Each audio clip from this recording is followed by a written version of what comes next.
Ruben Amorim admits the lack of goals in the team are a concern and offers help for Marcus Rashford. Manchester City could force United to fast-track a summer transfer target to January. Juventus CEO flies to Manchester to discuss possible transfers. United are serious about Kvaratskhelia. In a rundown of all the latest Manchester United news and transfer news that will keep you right up to date with everything. Welcome to Man United Review. My name's Jamie. Before we get into it, please smash a like on the video and let's jump straight into it. So let's kick off with all the Amorim stuff, because as usual on the match day, he's been given a few interviews in his pre-match press conferences, and I thought he gave some good insights. I like the fact that he's quite honest. I like the fact that he kind of answers the questions directly as well. Let's see how long that lasts. But I thought he gave some really good insights into like a few things. So we'll run through that first. So when he was asked directly about the lack of goal threat, he said there is a concern, but we have to improve as a team. We controlled possession, but we were not dangerous. We will try to improve as a team. We need to improve as a team. We can score more goals, maybe because we spent the week working on the build-up and not the rest. So we will now try to improve as a team. And Rasmus, Josh, and Marcus will score more goals. Bruno has to score more goals. Ahmed has to be better, close to goal. These guys can score more goals. Now, goal scoring is our biggest issue, I think.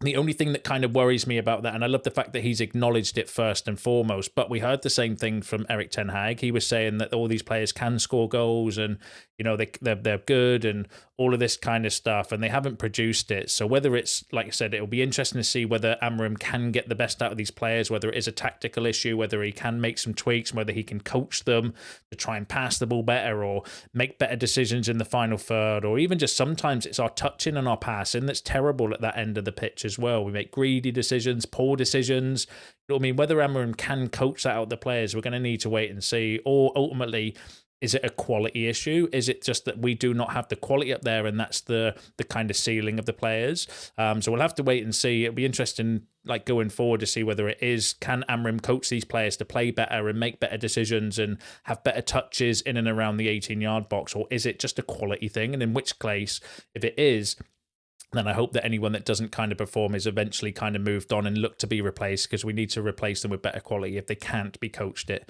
in my opinion. But let me know what you think about that in the comments. Now, one of the other issues that we have as a team is the running and the work rate. And again, Amorim acknowledged that, saying that when asked about the team tonight, he said they're a very good team. They run a lot, and that is something I want my team to experience.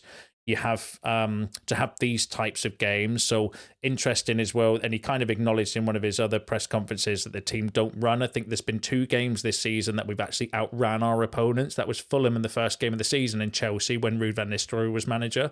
The rest of the performances or teams we played against in the Premier League this season, the opposition have outran us, which wouldn't be so bad if we were like dominating the ball, because I do think the running stats can be a bit misleading. If you've got like 70% possession or something like that in the games, then you're not going to be running as much as the opposition because you're moving them around using the ball. But it's not like that's been the case with ourselves. We're just a lazy team that for some reason don't want to work hard. I do think some of that, though, is down to do with the pace of the team, because we've got a lot of like some aging players in certain positions, like Casemiro, Johnny Evans. I thought struggled against Ipswich because of their lack of mobility and their lack of pace, and that does have an impact on the team because we're all having to play a little bit deeper. So again, it's good that Amorim's acknowledged it, but it's just what he can do about it that's going to be interesting to see over the next few weeks and months.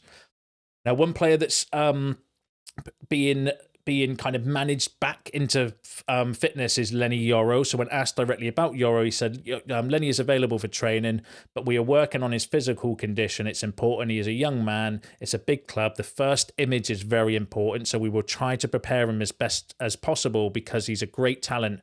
We believe a lot in him. So that was interesting. I thought that was quite cool from the club to be doing that, because they're aware that as a young lad, with a lot of pressure on your shoulders, and a lot's been kind of hyped up around Leny Yoro, you know, around being a generational talent and stuff. So one of the reasons they're taking their time with him is because when they want him, They want him to have the best image, or the first image is very important. So they basically don't want him to come on and suck. They want him to come on and actually prove what he's all about, because I do think that's smart, because if he has a bad game or bad performances, the media and everyone's going to be on him in a heartbeat, and you don't want that demoralising his confidence or anything. So I do think that's a kind of smart thing for the club, to take their time with him and only put him back on the pitch when he is 100% ready, so he can showcase his talents, which is clearly something that the club genuinely believe in, that he is a generational talent. I've brought that story a few times, that's come out from within the club as well. So I think that's a good move. Let me know what you think in the comments.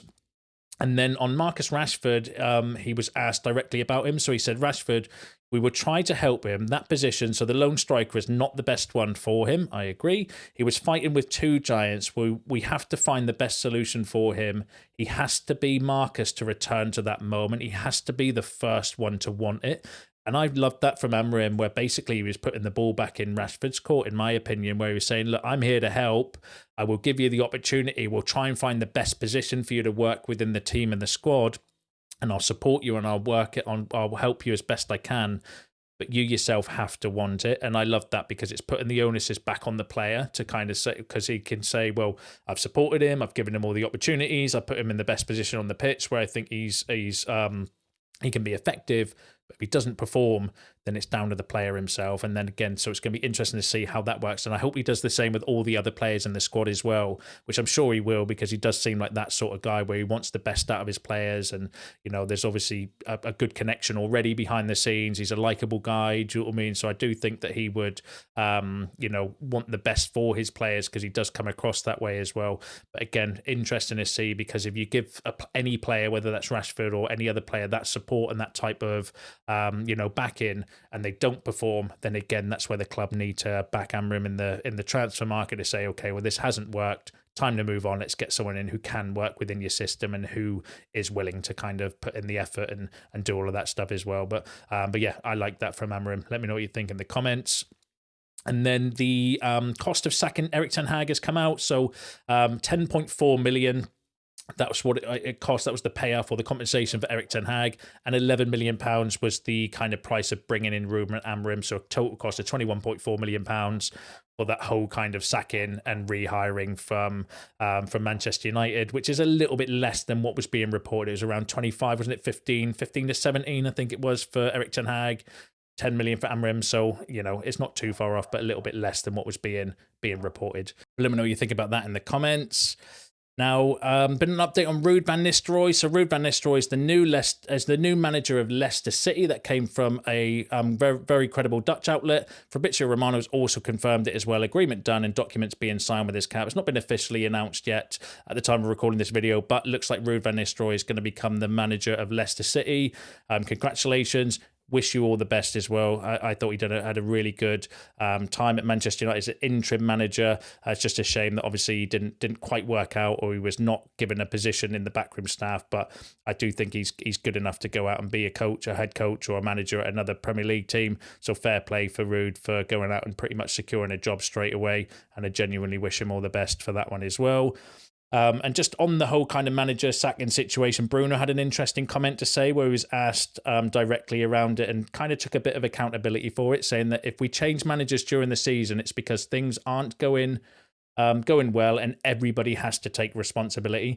And he did kind of say in the press conference as well that it's easier for the club to sack a manager than it is 15 to 20 players.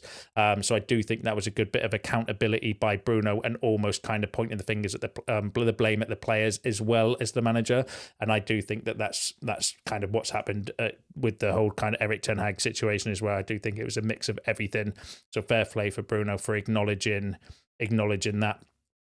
Because it wasn't just an Erik ten Hag issue, in my opinion. Players weren't performing. I don't think he was getting things right tactically, and then we had everything going on, behind the scenes as well. Do you know what I mean? So, but yeah, interesting updates there. Let me know what you think about those in the comments.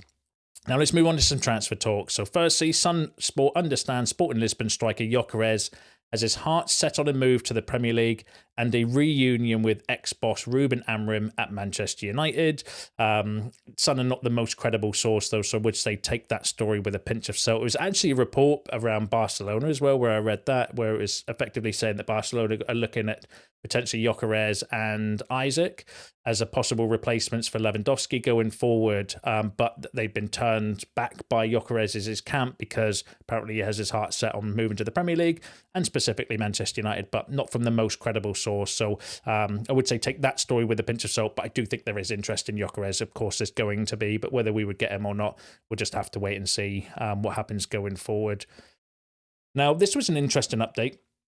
So, Manchester United are serious about signing Napoli's Khvicha Kvaratskhelia. United are ready to tempt him with a 5-year contract at €8 million net per season, including €1 million in easily achievable bonuses. Now, that came from Get Italian Football News via another Italian outlet that was reposted by some credible sources, but I do not know the credibility myself. I'm going to say take that story with a pinch of salt. A lot of Napoli fans seem to comment and don't like the fact that United are getting linked with their players. And I agree with some of the comments you've made on previous videos that it will cost an absolute fortune to get players out of Napoli. They don't negotiate with other clubs for anything under than what they perceive as value for money for their players. Kvaratskhelia is a very talented player. They are not going to want to lose him. So if you're going to get him, it's not going to be cheap. So I would say take that story with a pinch of salt. I don't think that they probably will be interested in him because he's an outstanding player, but I just don't think we're going to have the sort of money available to get him from Napoli because Napoli are going to want an absolute fortune for Kvaratskhelia, and I don't think we've got that sort of money available in the summer, considering the amount of work we're going to have to do in other areas. As good as it would be, I can't see that one personally. Let me know what you think, though, in the comments. And then, again, another interesting story, mainly from Italian. This was from an Italian journalist, again, similar to the one before, where it was reposted by more credible sources. So I'm going to assume it's a fairly decent source, where they were saying that Juventus sporting director, I think it's Guiantoli, how it's pronounced, travelled to Manchester to speak to United for Nicolo Fagioli, and there is a possibility that Douglas Luiz could also be spoken about for a January move. So very interesting players there. Fagioli's 23-year-old midfielder, can play CDM or CM, can play as attack midfielder as well, 23, fairly decent in that midfield. Douglas Luiz is again another midfielder, can play similar roles. Just gone from Aston Villa, though, didn't he, to Juventus? So it's weird that they would want to look to move him on, in January. I could see the interest from City because City are potentially looking for midfielders because of the kind of derailing of their season since Rodri got injured. So whether United are just being used as, throwing their name out there to create more interest or to, get Man City to pay more money potentially. But two really interesting names. I doubt the credibility of the source, though, being honest with you. I don't know it personally. I'd want to wait for way more credibility than that particular story. But, two interesting names to kind of throw into the rumour mill regarding Manchester United's midfield. Now, I don't know whether this story was sparked from there, but there was a lot of noise from, again, Italian outlets regarding Zirkzee going back to Juventus. However, Di Marzio had the following to say that Joshua Zirkzee is not for sale. He is focusing on gaining Ruben Amorim's confidence. And out of all the reports regarding Joshua Zirkzee, the credible ones like Di Marzio and Fabrizio Romano have all said he's not going anywhere. So I believe those over the Italian kind of media that are suggesting that he's going back to Juventus, unless something drastically changes. At the moment, I'm behind Zirkzee. I want him to do well. I think all the stories are just noise around from Italian journalists. The more credible ones are saying that he's not for sale. He wants to fight for his place. And, Romano was saying the same as well. So I believe those over the other places. But obviously, I'm here to bring you the news, share my thoughts on it. I will tell you whether I think it's credible or not. But again, I believe Di Marzio over, some of the other places that have been saying that Zirkzee might be going back to Juventus personally. But we'll have to wait and see what happens on that one. And then Manchester United head coach Ruben Amorim is being forced to contend with fresh competition in a bid to to lure Morten Hjulmand to Old Trafford as arch rivals Manchester City are threatening to head to the negotiation table for Sporting Star's signature Gimme Sport sources have revealed. Manchester United may fast-track their plans to sign Hjulmand and attempt to strike a deal in January, according to Gimme Sport sources, as reigning Premier League champions Manchester City are beginning to consider him as a target as they aim to add further strength and depth to their squad.